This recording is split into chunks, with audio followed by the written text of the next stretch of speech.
அண்மை செய்தியை நாம் பார்த்துக் கொண்டிருக்கிறோம்.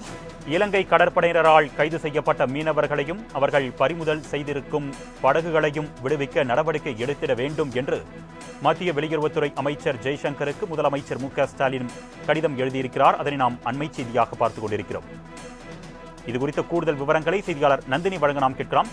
வணக்கம் நந்தினி. முதலமைச்சர் மு.க.ஸ்டாலின் கடிதத்தில் என்னென்ன குறிப்பிட்டிருக்கார், விவரங்கள்?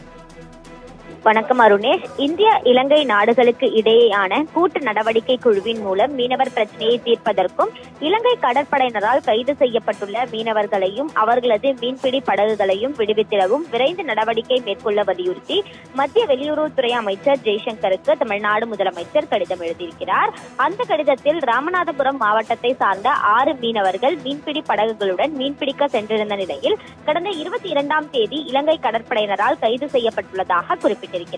சமீப காலமாக தமிழ்நாடு மீனவர்கள் தொடர்ந்து இதுபோன்ற இலங்கை கடற்படையினரால் கைது செய்யப்படுவது கவலை அளிப்பதாக உள்ளதாக குறிப்பிட்டுள்ள முதலமைச்சர், இத்தகைய போக்கு பதட்டமான சூழ்நிலையை உருவாக்கும் என்பதால் இதில் மத்திய அரசு உடனடியாக கவனம் செலுத்த வேண்டிய அவசியம் ஏற்பட்டுள்ளதாகவும் தன்னுடைய கடிதத்தில் குறிப்பிட்டிருக்கிறார்.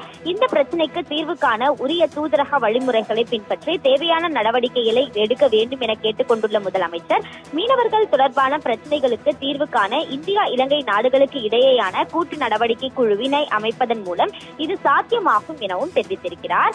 அப்பாவி மீனவர்கள் தொடர்ந்து இதுபோன்று கைது செய்யப்படுவதை தவிர்க்கவும் இந்திய மீனவர்களுக்கும் இலங்கை கடற்படையினருக்கும் இடையேயான நீண்ட காலமாக நிலுவையில் இருக்கக்கூடிய பிரச்சனைகளை தீர்ப்பதற்கு ஏதுவாகும் உரிய தூதரக வழிமுறைகளை மேற்கொண்டு கூட்டு நடவடிக்கை குழுவினை கூட்டுவதற்கு உரிய நடவடிக்கை எடுக்க வேண்டும் என மத்திய வெளியுறவுத்துறை அமைச்சரை தமிழ்நாடு முதலமைச்சர் கேட்டுக் கொண்டுள்ளது குறிப்பிடத்தக்கது.